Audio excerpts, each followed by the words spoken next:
अपने her self की पहचान। आपने अपने हृदय में प्रेम का अनुभव किया है। आपने हृदय में सृष्टि के कोमल संपंदन का अनुभव किया है। हृदय में ही हम समस्त सृष्टि से जुड़े हुए हैं और यह प्रेम है जिसे आप महसूस करते हैं, हमें सृष्टि से जोड़ता है। हालांकि वह प्रेम संबंध जोड़ने से कहीं अधिक है, क्योंकि प्रेम हर चीज़ और हर किसी का सामान्य अंश है। विज्ञान एक दिन उस सामान्य अंश को खोज लेगा जिसे आइंस्टाइन ने कहा था एकीकृत क्षेत्र, यूनिफाइड फील्ड। यह प्रेम है, परमेश्वर का प्रेम। यही वह एकीकृत क्षेत्र है। जब आप पिछले सप्ताह शांति से बैठें और अपना ध्यान अपने हृदय पर केंद्रित किया तो आपको प्रेम का अनुभव हुआ।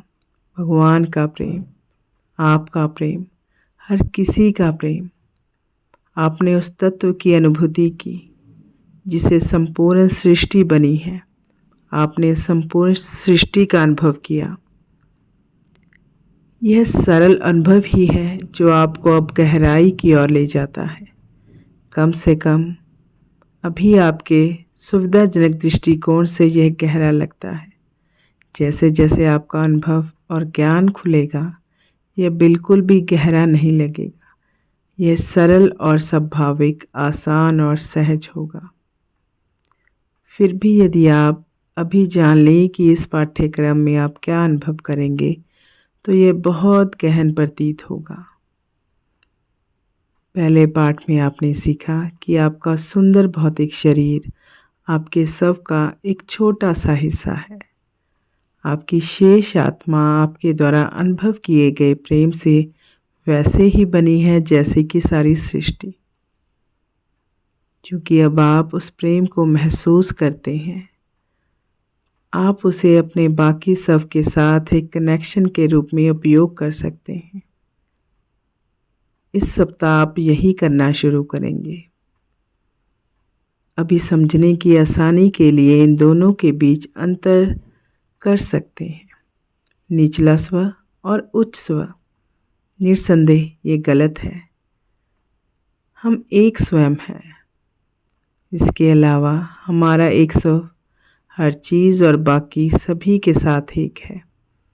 हम सभी एक ही प्रेम हैं। हम सब एक हैं। हम सभी जुड़े हुए हैं। जब तक आप केवल अपने भौतिक शरीर का ही अनुभव करते हैं, तब तक इसे समझना एक कठिन अवधारणा है। आप अलग प्रतीत होते हैं और आप अलगाव का अनुभव करते हैं। यह जानते हुए कि आपका उच्च स्व और निचला स्व गलत शब्द हैं, हम सुविधा के लिए इनका उपयोग करेंगे। वे आपके आत्म साक्षात्कार के इस चरण में आपकी सहायता करेंगे। आपके निचले स्व के विपरीत आपके उच्च स्व ने कभी भी अपने ईश्वर गुणों से संपर्क नहीं खोया है। आपका उच्च स्व सब कुछ जानता है। यह हर जगह मौजूद है। यह प्रेम का प्रतीक है और यह आपके पूरे अस्तित्व को फिर से एकजुट करने की इच्छा रखता है। ये लगातार आपको आपके स्वभाव के बारे में विचार देता रहता है। यह आपको अधिक सही कार्य करने के लिए प्रेरित करता है। यह हमेशा आपके सेवक के रूप में आपको प्रेम, प्रचुरता और सुरक्षा के जीवन की ओर ले जाने के लिए मौजूद रहता है। आप हर समय अपने उच्च स्व की आवाज़ को अनुभव करते हैं। दुर्भाग्य से आपके अपने छूटे डर और कल्पना इसे ख़त्म कर देते हैं। अब आप इस आवाज़ को अलग करना शुरू कर देंगे। धीरे धीरे ये तेज़ हो जाएगी और धीरे धीरे आप इसकी बुद्धिमत्ता पर भरोसा करेंगे, क्योंकि यह आपके लिए संपूर्ण ज्ञान का स्रोत है। यह सब कुछ जानता है और इसका केवल एक ही लक्ष्य है, आप एक खुशहाल, पूर्ण और प्रचुर जीवन जिएं। आपके उच्च स्व का एक नाम है। इस सप्ताह आप वह नाम सीखेंगे। पिछले सप्ताह की तरह अपना ध्यान हृदय पर केंद्रित करके 5 से 10 मिनट तक चुपचाप बैठें। प्रेम को महसूस करें, धड़कनों को महसूस करें, विशेष रूप से उस प्रेम ऊर्जा को महसूस करें जो आपके हृदय से निकल रही है। ये आपके शरीर की प्रत्येक कोशिका में व्याप्त हो जाएंगी। यह आपके आसपास की हर चीज़ को संतृप्त कर देंगी। इस भावना के साथ बने रहें। यदि विचार आते हैं तो उन्हें उबलने दें, उनका विरोध ना करें। बस सुख, हर्ष, आनंदमयी प्रेम को महसूस करें।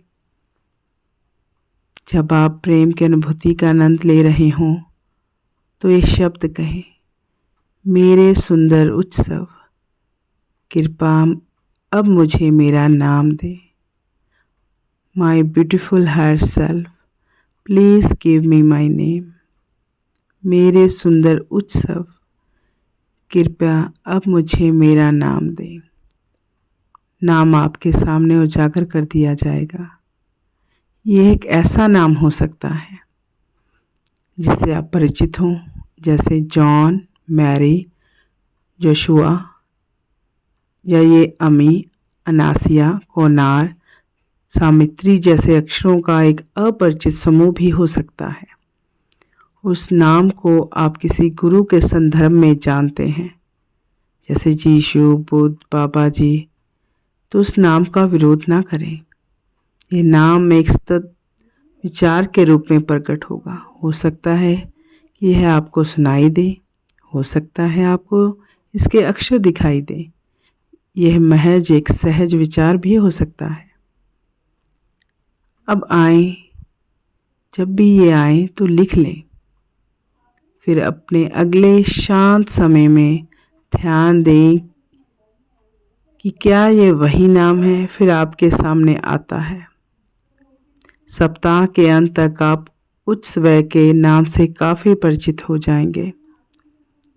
इस तरह आपके लिए संदेह करना बिल्कुल संभाविक है। निस्संदेह ऐसा मत सोचिए कि आपको संदेह करने की आवश्यकता है, लेकिन यदि आप अनिश्चित हैं तो इसके बारे में चिंता ना करें। बस ये अभ्यास जारी रखें। जल्द ही वे संदेह दूर हो जाएंगे और आपको याद भी नहीं रहेंगे।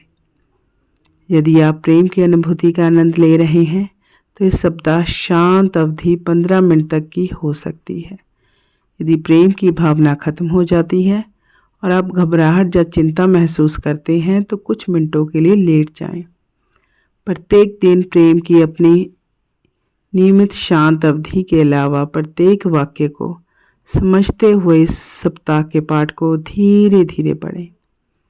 इस सप्ताह पूरे दिन जब भी आप इसके बारे में सोचें तो कहें, मैं प्रेम हूँ और मैं अपना प्रेम पूरे ब्रह्मांड में भेजता हूँ।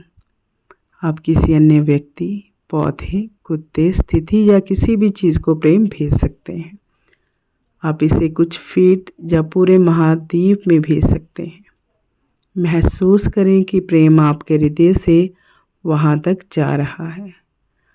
आप वास्तव में प्रेम ऊर्जा का संचार कर रहे हैं। वह ऊर्जा जो निश्चित रूप से समस्याओं का समाधान करती है। इस सप्ताह सोने से पहले शांत क्षणों के दौरान अपने उच्च स्व को उसके मार्गदर्शन और प्रेम के लिए धन्यवाद के कुछ शब्द कहें। फिर अपनी प्रेम की ऊर्जा को जहाँ चाहें वहाँ संचारित करें और प्रेम का संचार करते हुए सो जाएं। धन्यवाद मास्टर्स। ये थी हमारे दूसरे सप्ताह की practice. Love and light to all. Thank you everyone.